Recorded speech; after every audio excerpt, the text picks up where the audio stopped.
Welcome to another episode of Behind the Schemes, where we get to see and learn what makes people tick, how they overcome adversity, how they motivate themselves, and all the good they do in the community and in their lives to really just benefit themselves, benefit the community, benefit everyone else around. I'm your co-host, Danny Wright. This is my wonderful mother, Kenice Middleton, is about to kick us off with our next special guest. Hi, everybody. And speaking of the awesomeness of people that help the community and just help people in general, we are so blessed to have Anthony Dongfack with us, who is the founder and CEO of Golden Goals.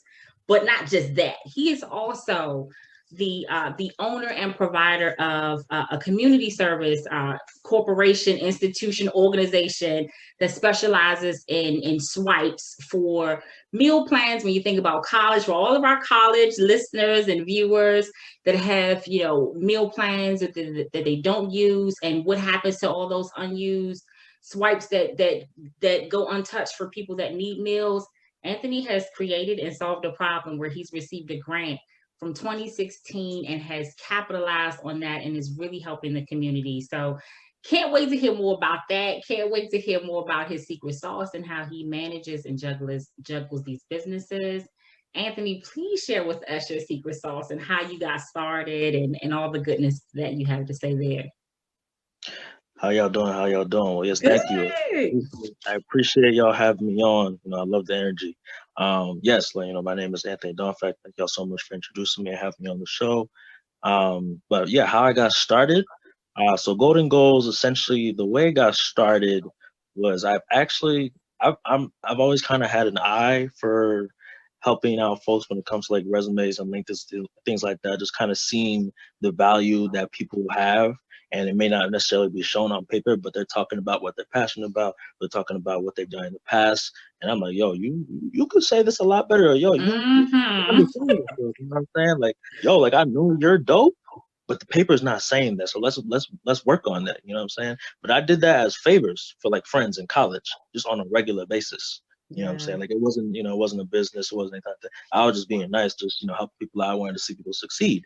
So when the pandemic hit, and I had a job offer for like it was a BU related job. I was staying in like the BU network, and I was gonna get to stay on campus.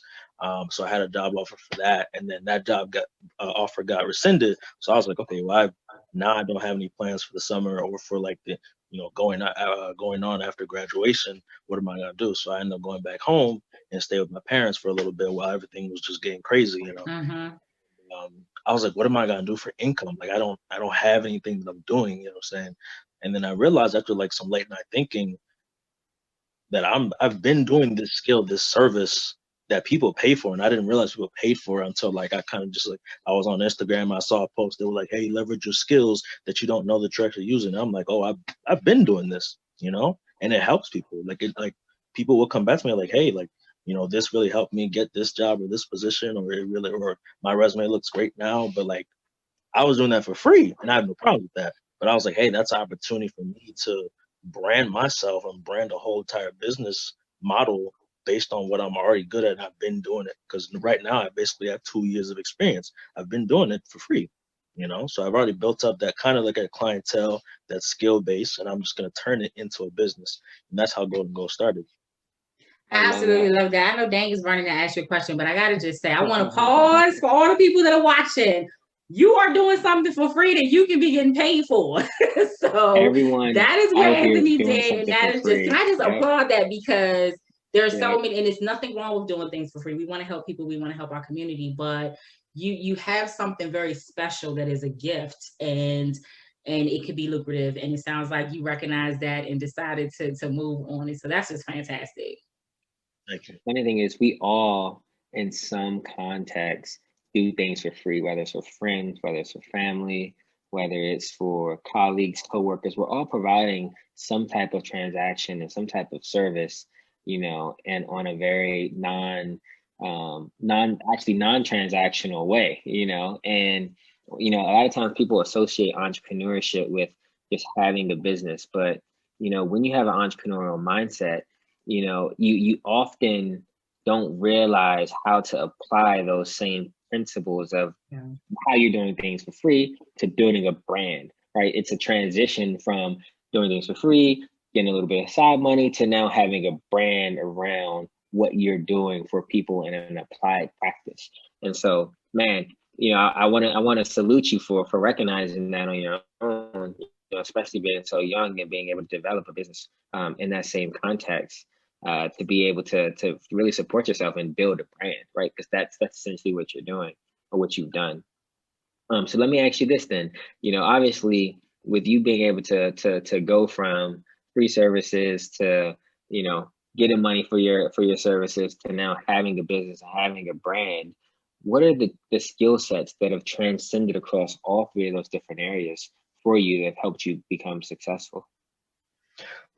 Well, honestly, one of the most important skill sets, it's not even really a hard skill. It's a soft skill. It's listening and really just diving into conversation. I think when we think about, you know, resume writing and career counseling and professional development, it's like a very business type of vibe to it. It's very professional. It's very, okay, we need to do X, Y, Z. We need to get this right. We need to get this right. We need to fix this. But it's like, hey, remember that your resume, your LinkedIn profile, all those things that you're talking about, you know, your past history, your past job, your past education, that's your storyline. You know, that's literally like how you got from point A to point B to point whatever point you're trying to get to, whatever company or position that's going to be. So I try to make it a lot more conversational and really just make it a very personal experience. And that kind of comes from where I started at, where it was just like having a conversation with friends. It's like, hey, it's a lot easier to talk about your resume and your LinkedIn when you're just talking about, you know, hey, what's this right here? Okay, you were an assistant at CVS with to the supervisor. Okay, cool. You were the assistant supervisor. Okay, what were you doing? You may have thought you were just, you know, looking around and making sure everything wasn't organized, but you were actually managing $30,000 worth of equipment. That's a lot of responsibility right there, and you're showing that. You could show that metric right there, because when a recruiter or an employer sees that, they're like, okay, I can trust this person as a potential employee with this level of budget, or this level of equipment, or this level of responsibility. So it's just all about how you word it and you're speaking about your experiences. Things like having a summary versus an objective and being able to speak on who you are as a professional, what you have to offer, really knowing what skills match the job description that you're applying to and being able to speak on that. Because when you just talk about your experiences and what you did, there's those key words that I'm looking for as I'm talking to you, just, you know, person to person, human to human. And I'm looking for them and I'm writing them down, or I'm, you know, taking my notes on my laptop. I'm like, okay, they're talking about this skill, this skill, this skill, and this skill, but they don't know they have those skills. We're gonna talk about that, put that on paper. So it's really just, it's listening and hearing their story out, and just, you know, realizing that, you know, they're a person with a story and their story has so much value that they might not even realize until they just really talk about it and get into it. And then you bring that out and you put it on paper or you put it on that profile, and it looks so much better. And that's really the most, across the board, that's the most important skill, is just having that active listening ability and just really just talking it out. Yeah, I love that. And I love that you are helping to market sort of the difference between your resume self and your LinkedIn self, because a lot of people don't focus on LinkedIn as an entry into who you are, and how businesses really pay attention to that. And sometimes they see that before they even see your resume too, and that you are helping people kind of hone in on that. I'm wondering, are there things from your childhood that you bring into how you navigate business today, things that you either learned from your parents or were taught, or do you have anything like that that helps you navigate business today? For that, honestly, not exactly the business itself, but the purpose. At the end of the day, I'm thinking, yo, I'm creating something that is not only going to help me, but it's also going to help my family, not only currently, but my family to come. So I wasn't necessarily taught that, you know, having a business is the way to go, or yo, you got to have XYZ side income. You have to make sure that you're setting yourself up for financial freedom, or you're setting yourself up for a legacy. I wasn't taught those things. It was just, hey, go to college, get a job, and move forward that way. You know, be a doctor, be a lawyer, be an engineer, be one of those things, get you a salary, right? This was what I was taught, what I was growing around. That's what I grew up around. So I didn't know anything else. So when it came to actually doing my own research and then, you know, going on the internet and going on YouTube and going on Instagram and going on, you know, and actually leveraging the social media that a lot of us just kind of just are on passively, just looking at memes and all that. Not that there's anything wrong with that, but it's like there's a whole other section of this entire database of information that's actually very helpful and very influential if you tap into it. So I started tapping into it in my boredom. I tapped into it, and I just learned so much. And I was like, wow, there's a lot of stuff that the 1% does not tell us about, and the school system doesn't tell us about. And I'm tapping into information. And I'm just like, wow, okay, maybe these are some things that I should start implementing because they can be very helpful for my family to come. And it's going to put me in a position to be able to provide more than I already would have for my future kids, for my future wife, for my friends, for my day one friends that I still hang out with. You know what I'm saying? Anyone that really needs help around me that I'm because I mean, me personally, I'm a very, you know, very generous person. I'm always like donating to charity when I really don't have money, you know what I'm saying? Or I'm always like, you know, trying to help this person out with this money when I don't have money myself. So it would be really nice if I actually had the foundation to be able to support that personality of myself when it comes to my finances, because you never know. I mean, at the end of the day, something I had to realize is that job security is a myth. And like you can be in a job 10, 15, 20 years, but it only takes a snap decision or a few budget cuts to cut you off. Right. And then you're stuck out of a job, you're stuck out of income, and your income directly relates to your bills, your housing, your car, like everything, you know? So when you have something that you can back up on and you can have that safety net, which I actually found out the hard way because I actually got laid off a few months ago because of COVID-19 budget cuts. They were like, oh, we don't need the Boston team anymore. We're good over here in New York because it's a remote job. And I'm like, that's crazy. You know what I'm saying? Right. I started focusing on the business full time while applying for more jobs. And I was like, wow, I have this cushion. I'm able to still keep up with my rent, keep up with my bill because I have the business to back up on. I wouldn't have had that if I didn't already think this way. But I tapped into that information last year, and now I'm on a whole different level. So yeah, just you know, making sure that I'm creating that foundation for, you know, my future kids so they can kind of think this way. They don't have to have a business, you know what I'm saying? But to be able to know that that's a resource and that's something you can do, and that's also something that can provide for you. If you're not going to do it, that's what I want for my future and for the people around me that I care about. Yeah, what people don't realize, man, and you hit it on the head, is it's knowledge is wealth, and it's very clear that you have invested in your own wealth by, you know, diving into books, you know, TED Talks, and just learning. How old are you? I'm 22. Man, 22. That's what I'm saying, man. Like right. you got the game at 22, man. You got the game at 22. So tell me, man. What advice would you give? What advice would you give your younger self? Because you already know so much at this age. Man, honestly, it's kind of corny when I say this sometimes, but it's really don't listen to the haters. I think I listened to a lot of the naysayers and the haters and the negative talk when I was a lot younger because I was very impressionable and I always wanted to kind of try my best to fit in and to please other people. But at the end of the day, you're not out here. You're not doing multiple hours of schoolwork to please your friends. You're not doing multiple hours of job work to please whoever. You're trying to do this for you, for your living, for your family, and for whoever that you take care of. So at the end of the day, like, don't listen to the people that are not looking out for the best for you and don't actually support you in your future. And I did too much of that when I was young. I listened to the bullies. I listened to the girls that didn't actually care about me. I listened to the guys that weren't actually my friends. And it's just like, yo, y'all matter, but y'all don't matter. You know what I'm saying? Like, worry about yourself, worry about your real peoples. You know what I'm saying? And just and don't listen to the people that are talking negatively on you because either they're jealous or they don't know what they're talking about, and they're just trying to, you know, take something out on you that they're struggling with. You know what I'm saying? And that's their own situation, but don't let that affect you. I let that affect me way too much, and that eventually I got to a point where I got over that. And I was like, yo, I know who I am. I know what I'm gonna do, and I'm not gonna listen to a negative talk. But if I had gotten to that sooner, it would put me in probably a much farther in a position of much more advanced than I'm at now.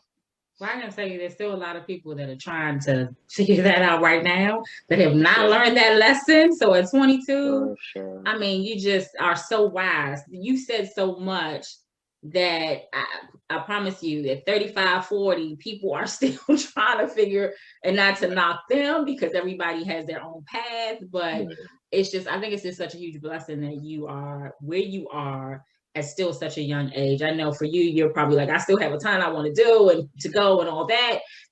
But I mean, you've learned so many valuable lessons already. And so I want to know, what do you feel, what has been your greatest accomplishment to date that you feel, you know, the most proud about of all the things that you've done and have been doing? Honestly, just my community service work. And I kind of touched on that before we started, but yeah, tell us more about that, because I want to make sure people get, because we literally just found out about that, so I want everybody else to know about that. So please share about that. Yes, I'm a very community oriented person, and so I actually started a community service group that to this day I'm very proud of and very, very happy to see the way it succeeded. It's called Swipes for Boston, and it was founded in the school year 2016-2017 when I started at Boston University, and I got a grant from Santander Bank and our community service center in collaboration for $3,000. I had applied to it after a mentor recommended to me, and essentially what the group does is it takes dining hall swipes, all the 50 to 100 to 150 swipes that students semester to semester to semester are not using, you're not eating, and they're not utilizing, are going to waste. All those dining dollars, all those convenience points, all those university bucks, whatever the currency may be called at their university, they're going to waste. And there's so many people that are either in the area or just in general that could be utilizing those resources.